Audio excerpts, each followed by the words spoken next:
Hello बच्चों, कैसे हैं आप? Good evening. अब हम सेकंड चैप्टर पर आते हैं जो कि क्लास 10 आईसीएससी फिजिक्स का चैप्टर है। And this chapter is work, energy and power. पिछले चैप्टर के अंदर भी कंसेप्ट्स थे, बहुत तरह के कंसेप्ट्स थे। इस चैप्टर के अंदर भी बहुत तरह के कंसेप्ट्स आएंगे। वर्क क्या होता है, एनर्जी क्या होती है, पावर क्या होती है। फिर एनर्जी से रिलेटेड कई सारी थ्योरम्स आती हैं, उन थ्योरम्स को भी हमने डिस्कस करना है। तो अब स्टार्ट करते हैं। चैप्टर है हमारा वर्क, एनर्जी एंड पावर, और इसी के टॉपिक्स शुरू करते हैं। सबसे पहला जो टॉपिक हमारे पास आता है कि व्हाट इज वर्क। वर्क है क्या? तो फिजिक्स जो डेफिनेशन देती है वर्क की, work is said to be done when the applied force displaces the object in a direction of force. Applied force object को फोर्स की डायरेक्शन में ही डिस्प्लेस करे तो उसको हम क्या कहते हैं? वर्क कहते हैं। अगर फोर्स नहीं है तब भी वर्क डन नहीं होगा, और सबसे ज्यादा इंपॉर्टेंट पार्ट कि अगर डिस्प्लेसमेंट नहीं है तब भी वर्क नहीं होगा। तो work is said to be done when there is displacement. अगर डिस्प्लेसमेंट ही नहीं हुआ तो फिर वर्क नहीं गिना जाएगा। मान लीजिए आप एक कार को फोर्स लगा रहे हैं तो कार थोड़ा सा अपनी जगह से मूव करे तो वर्क इज डन। यहां पर कहा गया कि वर्क हुआ है। लेकिन ऑन द अदर साइड आप किसी बड़ी सी वॉल को धक्का लगा रहे हैं और धक्का लगाने में वो वॉल मूव नहीं कर रही, ठीक है। आपको पता है कि आप कोई खली तो है नहीं, है ना, कि जो कि आप फोर्स लगाएंगे और एक दीवार भी गिराने में आप क्या हो जाएंगे? कैपेबल हो जाएंगे। तो भाई बड़ी दीवार को आप फोर्स लगा रहे हैं, वो नहीं मूव कर रही। आप ट्रेन को धक्का लगा रहे हैं, वो मूव नहीं कर रही। तो इसका मतलब क्या है? Work is not done. Work तभी होगा जब डिस्प्लेसमेंट होगा। अगर डिस्प्लेसमेंट नहीं है तो वर्क नहीं होगा। Now what is the measurement of work? The amount of work done by a force is equal to the product of force and the displacement. Force और डिस्प्लेसमेंट का जो प्रोडक्ट है वो क्या होता है? वर्क के इक्वल होता है। अगर फोर्स और डिस्प्लेसमेंट दोनों एक ही डायरेक्शन में हुए हैं, ऑब्जेक्ट फोर्स की डायरेक्शन में ही मूव करी है, तो उस केस में वर्क डन क्या आ जाता है? दोनों की डायरेक्शन सेम आ रही है और हम उसको लिखेंगे एफ क्रॉस एस। यहां लिखा गया है, एग्री करता हूं, लेकिन जब आप 11th में आएंगे, 12th में आएंगे तो वहां पर दो तरह के नोटेशंस होंगे। तो वो आज ही क्लियर कर लेते हैं कि ये नोटेशंस क्या हैं। तो पहला नोटेशन है कि अगर ये वेक्टर क्वांटिटी नहीं है, स्केलर है, तो हम इसमें लिखते हैं एफ डॉट एस। बहुत छोटी सी चीज है, आपने डॉट लगा देना है। और जब आप टॉर्क की बात कर रहे थे तो टॉर्क एक वेक्टर क्वांटिटी थी, वहां क्रॉस लग सकता है। जब वेक्टर आ जाए तो डॉट लगाएंगे, जब वेक्टर आ जाए तो क्रॉस लगाएंगे प्रोडक्ट, और अगर प्रोडक्ट स्केलर आ जाए तो हम डॉट लगाएंगे। तो एक जगह डॉट आ रहा है और एक जगह क्रॉस आ रहा है। तो यहां पर फोर्स और डिस्प्लेसमेंट का जो प्रोडक्ट आ रहा है, this is F dot S. F dot S is work done, और वर्क डन के लिए हमारे पास और भी फार्मूलाज हैं। अब नेक्स्ट स्लाइड पर आते हैं, और क्या फार्मूलाज हैं जरा वो भी समझते हैं। क्योंकि क्वेश्चन आ जाएगा कि अगर फोर्स किसी एंगल पर लगाया जा रहा है तब वर्क डन कैसे आएगा? अगर फोर्स किसी एंगल पर लगाया जा रहा है तो वर्क डन कैलकुलेट करने के लिए हम केस आ जाएंगे हमारे पास में थोड़े से डिफरेंट, उसको भी हम डिस्कस कर लेते हैं कि अगर वर्क डन बाय फोर्स, अगर हमारा फोर्स जो है वो किसी अलग एंगल पर आ रहा है तब कैसे होगा, उस केस को समझते हैं। तो पहला केस तो हमने बहुत आराम से कर लिया कि वर्क डन का केस आ रहा है F dot S, force dot displacement. अब थोड़ा लिख के बताते हैं। हमने पीपीटी में देख लिया कि फोर्स डॉट एस जो है वर्क डन हो गया, उसकी यूनिट्स की बात करेंगे, लेकिन अलग अलग तरीके से वर्क डन कैसे निकालेंगे। जैसे पहला केस आता है, पहला केस हम कर चुके हैं, दूसरे केस पर आता हूं कि मान लीजिए कि आप किसी एंगल पर फोर्स लगा करके ऑब्जेक्ट को डिस्प्लेस करना चाह रहे हैं। आपने इस एंगल पर फोर्स लगाया और ऑब्जेक्ट यहां डिस्प्लेस हुई। भाई ये कौन सा केस है? ये तो नया केस हो गया, छोटी क्लास में इससे पहले हमने कभी ऐसा नहीं देखा। जैसे आप देखें ट्रॉली को लोग खींचते हैं, एयरपोर्ट पर जा रहे हैं, तो वो ट्रॉली पर जब फोर्स लग रहा है तो वो एंगल, किसी एंगल पर फोर्स लग रहा है। This is not straight. आप कोई चीज खींच रहे हैं, कोई अलमारी खींच रहे हैं, कोई छोटी चीज को, डेस्क को खींच रहे हैं, तो किसी एंगल पर खींच रहे हैं। जब किसी एंगल पर खींच रहे हैं तो फोर्स का जो ये एंगल है, दिस इज व्हाट? एफ। और ये एंगल कितना है? थीटा। अगर मैं आपको वेक्टर्स की तरह से भी ना बताऊं, एक नॉर्मल तरीके से समझाऊं कि एक राइट एंगल ट्राइंगल है, आपने यहां बना दिया और इसको आपने एफ कह दिया। ये बेस हो गया, ये परपेंडिकुलर हो गया, तो cos theta is equal to क्या होता है, बेस अपॉन हाइपोटेन्यूज। तो बेस आ गया आपके पास में f cos थीटा। तो यहां पर इस फोर्स का एक कंपोनेंट, जिसको हमने क्या बोला, कंपोनेंट, और ये कंपोनेंट कितना आ रहा है, f cos थीटा। आपने फोर्स जो कि एक वेक्टर क्वांटिटी है उसका आपने कंपोनेंट निकाल दिया। थोड़ा सा हाई लेवल हो जाएगा, समझ लीजिए थोड़ा सा। जैसे अगर मान लीजिए एक एरोप्लेन जो है वो टेक ऑफ कर रहा है, किसी एंगल पर टेक ऑफ कर रहा है। अब वो किसी एंगल पर जब टेक ऑफ कर रहा है तो वो क्या कर रहा है, क्या उसके अंदर हॉरिजॉन्टल वेलोसिटी है, यस। क्या उसमें वर्टिकल वेलोसिटी है, यस। हॉरिजॉन्टल डिस्प्लेसमेंट है, यस। वर्टिकल डिस्प्लेसमेंट है, यस। तो इसका मतलब ये दोनों कवर कर रहा है। हाँ, अगर किसी एंगल पर कोई ऑब्जेक्ट मूव करती है तो वो हॉरिजॉन्टल वर्टिकल दोनों कवर कर रही है। सेम वे अगर किसी एंगल पर फोर्स लग रहा है तो वो फोर्स दो पार्ट्स में डिवाइड हो गया, एक अलोंग द सरफेस, एक परपेंडिकुलर टू द सरफेस। तो परपेंडिकुलर वाला कितना आएगा सर, तो परपेंडिकुलर वाला आएगा f sin थीटा। हमें उसकी जरूरत नहीं है, हमें जरूरत है f cos थीटा की। तो यहां पर आकर के वर्क डन का फार्मूला क्या बन गया, ये बहुत इंपॉर्टेंट आर्टिकल है, और ये बन गया fs cos थीटा। क्योंकि बच्चों को इससे इरिटेशन होती है, यार हमको तो फोर्स इनटू डिस्प्लेसमेंट ही पता था, फोर्स डिस्प्लेसमेंट ले लिया, ये एंगल काहे को, क्योंकि हम 10th क्लास की बात कर रहे हैं, 11th 12th की हायर लेवल की बात नहीं कर रहे, बहुत बेसिक बात कर रहे हैं कि cos थीटा कहां से आया।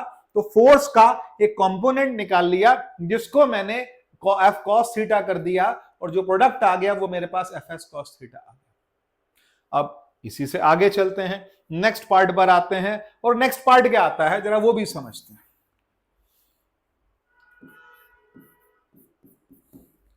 एंगल की वैल्यूज चेंज हो सकती हैं, एंगल की वैल्यूज चेंज हो सकती है।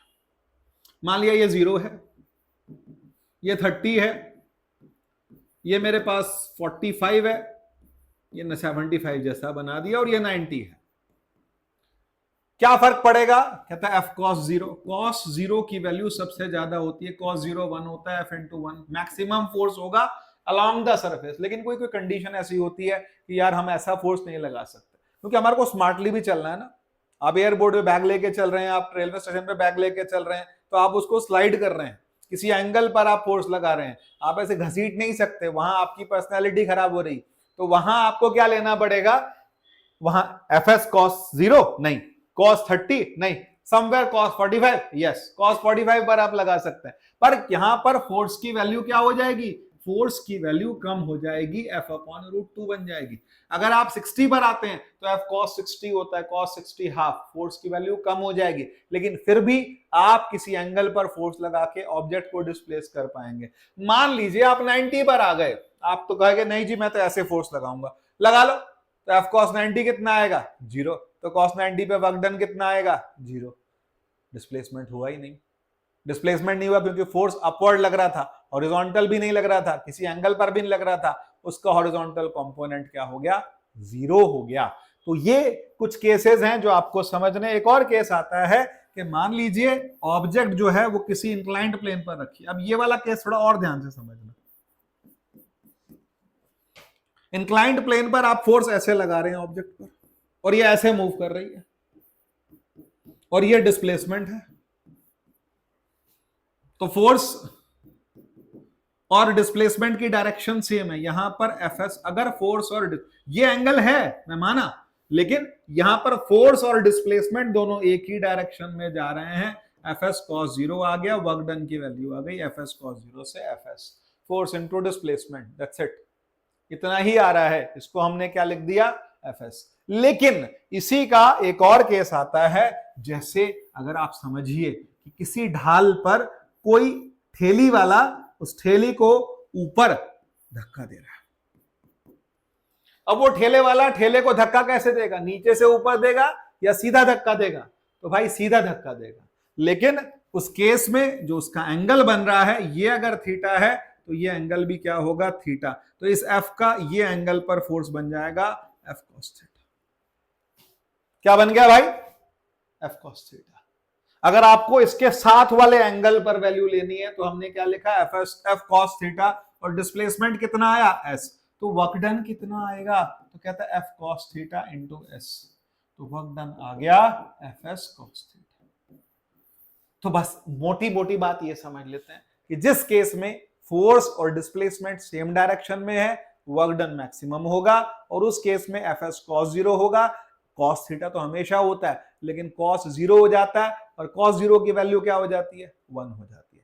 लेकिन अगर फोर्स और डिस्प्लेसमेंट एक दूसरे के परपेंडिकुलर हैं तो वो केस बनेगा एफ एस कॉस 90। कॉस 90 क्या होता है, जीरो, वर्क डन क्या हो जाएगा, जीरो। लेकिन अगर फोर्स और डिस्प्लेसमेंट के बीच में कोई भी एंगल दिया है, we will consider that angle, क्योंकि हमको पता है कि इसको यहां से यहां तक घसीटना है, तो उसके लिए वर्क डन का जो फार्मूला लगेगा that will come out to be F S cos theta.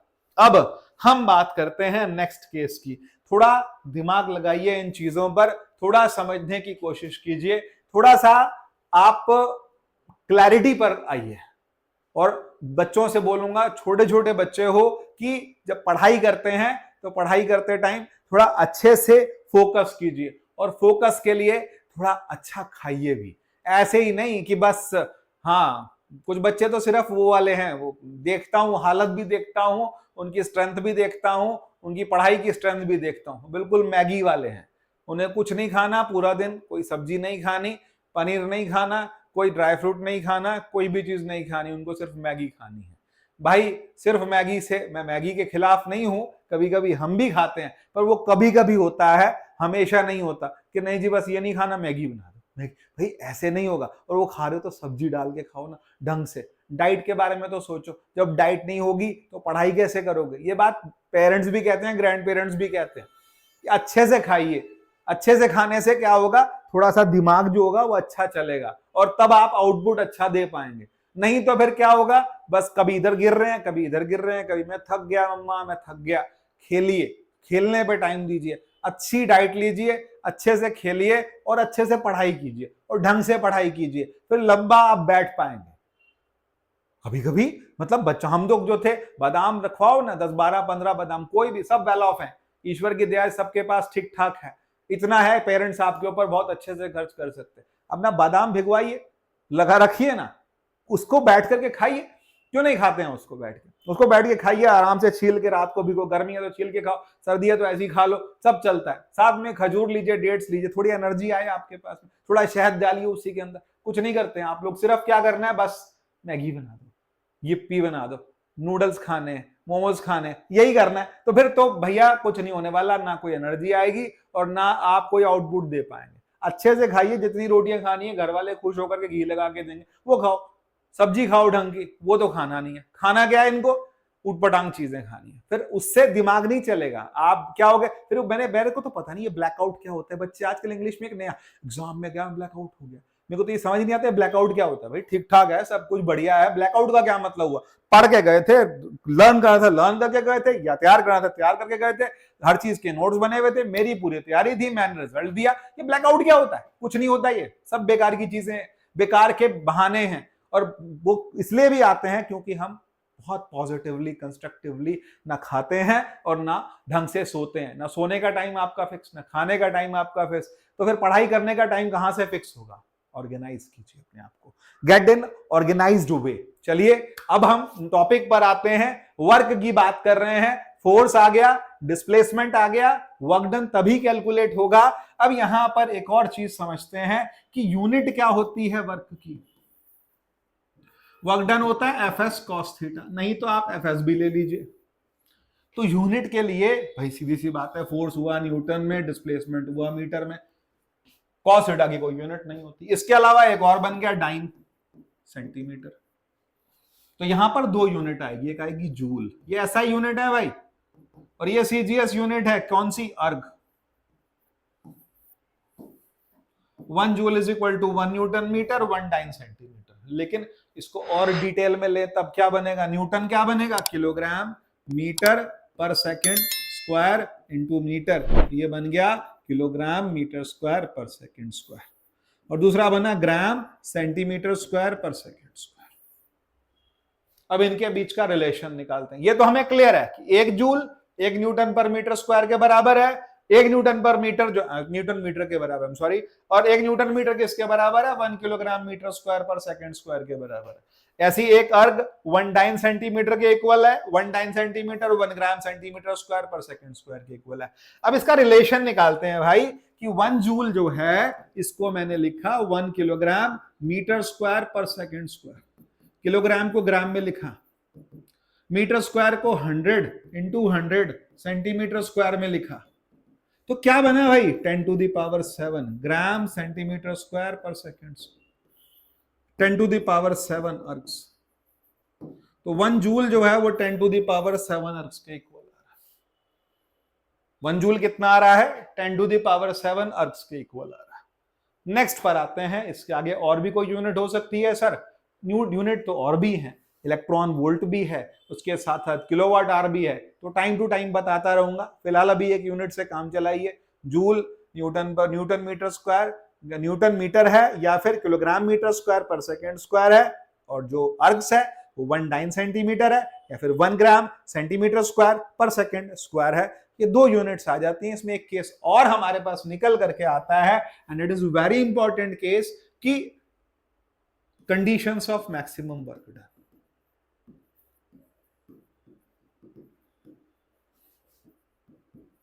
तो मैक्सिमम वर्क की कंडीशन क्या होती है भाई? मैक्सिमम वर्क का मतलब जब फोर्स और डिस्प्लेसमेंट एक ही डायरेक्शन में होंगे तो वर्क क्या आ जाता है? मैक्सिमम आ जाता है।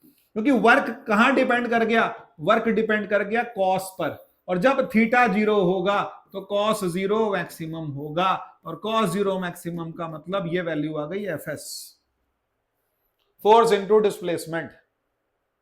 वर्क डन आ गया मैक्सिमम, डिस्प्लेसमेंट मैक्सिमम है और डिस्प्लेसमेंट के साथ साथ फोर्स मैक्सिमम है, तो वर्क डन क्या आ गया? मैक्सिमम।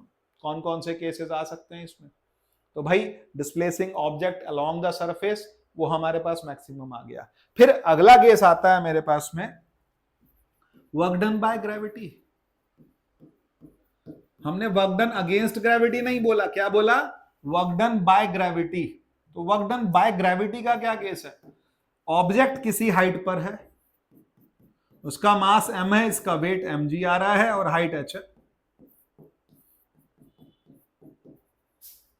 तो फोर्स कितना है? mg। डिस्प्लेसमेंट कितना है? h। थीटा कितना है? 0। तो वर्क डन कितना हो गया? mg cos 0 into h। ये वर्क डन आ गया mg h। Work done by force of gravity, this is coming m mass, g gravity, h height. यहां एक लड़ाई रहती है बच्चों की, सर ग्रेविटी की वैल्यू क्या लें, 9.8 या 10? तो भाई क्लास 10 के बच्चों को बहुत सिंपल सी बात बोलूंगा कि आपका एग्जामिनेशन पेपर के अंदर 101% ग्रेविटी की वैल्यू दी रहेगी, जो वैल्यू दी हो वही ले लीजिए। अगर क्वेश्चन पेपर में 9.6 भी दी है, होगा नहीं वैसे, लेकिन मैं जानबूझ के कह रहा हूं, अगर 9.6 दिया है तो 9.6 लीजिए, 9.8 दिया 9.8 लीजिए, 9.9 दिया 9.9 लीजिए, और अगर 10 दिया है तो 10 लीजिए। जो वैल्यू गिवन है वही लेकर के वर्क डन की वैल्यू कैलकुलेट करेंगे, व्हिच इज कमिंग mgh। यहां पर आ गया। अब नेक्स्ट केस आता है zero work done. Sir work done 0 कब होगा?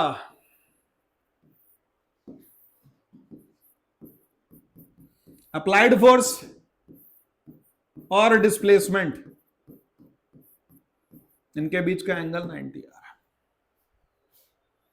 अप्लाइड फोर्स और डिस्प्लेसमेंट, इनके बीच का एंगल कितना आ रहा? 90। वर्क डन क्या आएगा?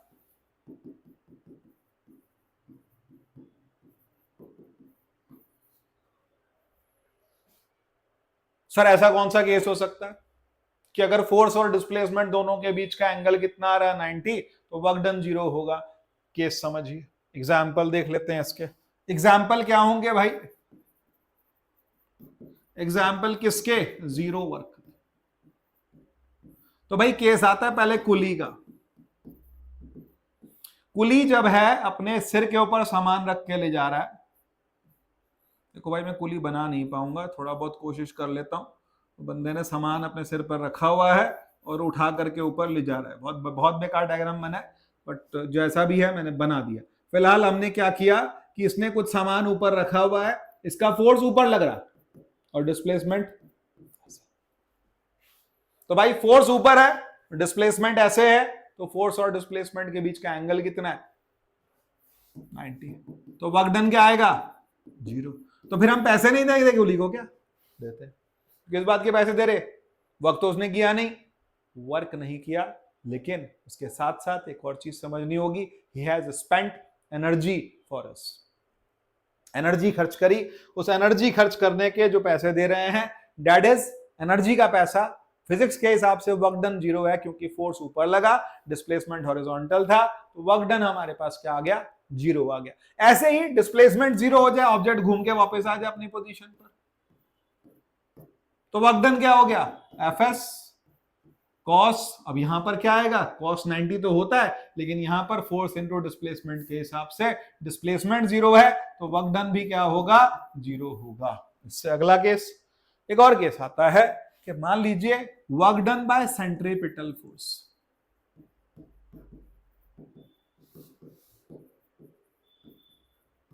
तो भाई ये सेंट्रीपिटल फोर्स क्या होता है?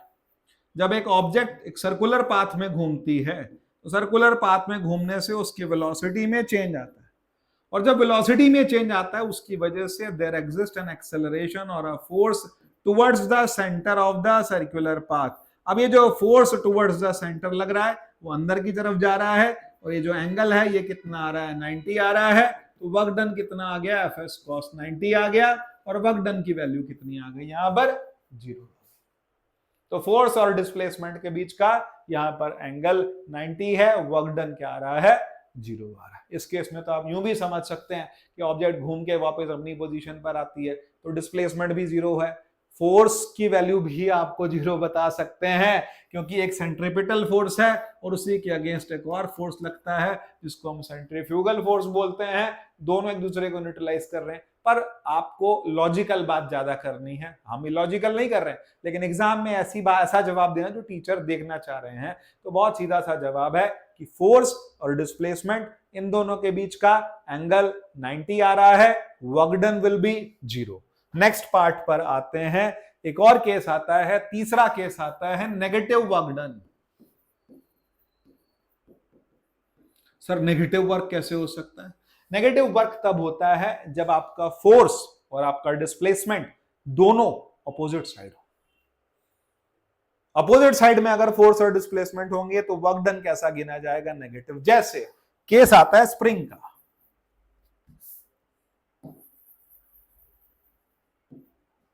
आपने स्प्रिंग पर अप्लाइड फोर्स लगाया, अब बे स्प्रिंग दब गया, स्प्रिंग में डिस्प्लेसमेंट आ गया एस। इसकी वजह से स्प्रिंग एक फोर्स लगाएगा जिसको हम बोलते हैं रिस्टोरिंग फोर्स। क्या नाम दिया हमने? Restoring force. ये अपनी वैल्यू को रिस्टोर करना चाह रहा है, अपने अपने फोर्स डिस्प्लेसमेंट को रिस्टोर करना चाह रहा है। तो इसका मतलब स्प्रिंग का फोर्स ऐसे, डिस्प्लेसमेंट ऐसे, वर्क डन क्या होगा? नेगेटिव। यहां एफ एस नेगेटिव होगा। फार्मूला कुछ और होता है, हाफ के एक्स स्क्वायर आता है, लेकिन आप इसको बहुत सिंपली इतना समझ लें कि माइनस एफ एस। तो माइनस क्यों आया? जब स्प्रिंग का फोर्स और स्प्रिंग में डिस्प्लेसमेंट अपोजिट होंगे। कुछ खिलौने देखे ना आपने ऐसे, जिसके अंदर क्या होता है? एक स्प्रिंग लगा रहता है, आपने किसी को गिफ्ट किया और वो एकदम से बाहर आ गया, तो बाहर आने का मतलब क्या? उसके अंदर एनर्जी स्टोर्ड थी, उसमें एनर्जी पहले से ही स्टोर्ड थी, आपने दबाया वो ऊपर को आ गया। तो ऊपर को आने का मतलब डिस्प्लेसमेंट क्या है? यहां पर डिस्प्लेसमेंट और फोर्स अपोजिट डायरेक्शन में है, वर्क डन नेगेटिव होगा। एक केस और आता है भाई कि वर्क डन अगेंस्ट ग्रेविटी। आपका फोर्स नीचे लग रहा है, लेकिन आप उसको ऊपर ले जाना चाह रहे हैं। कितनी हाइट तक लेकर के जाना चाह रहे हैं? आप ऑब्जेक्ट को ऊपर डिस्प्लेस करना चाह रहे हैं, वर्क डन क्या होगा? Minus mgh। When work is done against gravity, तो उस केस में वर्क डन क्या आएगा? Minus mgh। और अगर वर्क डन बाय ग्रेविटी हो गया तो उस केस को हम लेते हैं प्लस mgh। ये दो केस हमारे पास और आते हैं। तो ये केस था हमारा पूरा का पूरा वर्क डन का। तो वर्क का मतलब क्या है? अब एक और सवाल आता है कि जो जहां पर सर आपने शुरुआत में बोला था उसी बात को सर मैं पूछना चाह रहा हूं आपसे कि क्या वर्क हमेशा डिस्प्लेसमेंट के साथ ही होता है, बिना डिस्प्लेसमेंट के वर्क नहीं होते। तो भाई अगर आप मैकेनिक्स के अंदर बात कर रहे हैं तो उसके अंदर यही रूल है कि डिस्प्लेसमेंट है तभी वर्क है, फोर्स है तभी वर्क है। लेकिन अगर आप केमिस्ट्री वाले टॉपिक्स पर चले जाएं, हीट वाले टॉपिक्स पर चले जाएं, तो वहां पर, या फिर आप इलेक्ट्रिसिटी वाले टॉपिक्स में चले जाएं, तो हम बोलते हैं कि बैटरी इज वर्किंग। तो battery is working but battery is not expanding, there is no such force which is making displacement. तो वहां पर वर्क दो तरह के आ जाते हैं। ये थोड़ा एक्स्ट्रा बात है, सिलेबस से हटके है, थोड़ा बहुत हमको बताना भी होता है, चाहते भी हैं एक्स्ट्रा नॉलेज हो। जब तुम्हें सब कुछ पता है, इतनी छोटी सी उम्र में 2-2.5 साल के थे तब से मोबाइल चलाना सीख गए, तो भाई इतने एक्स्ट्रा ऑर्डिनरी हो तो फिर कुछ बातें एक्स्ट्रा सीखनी भी चाहिए। क्यों?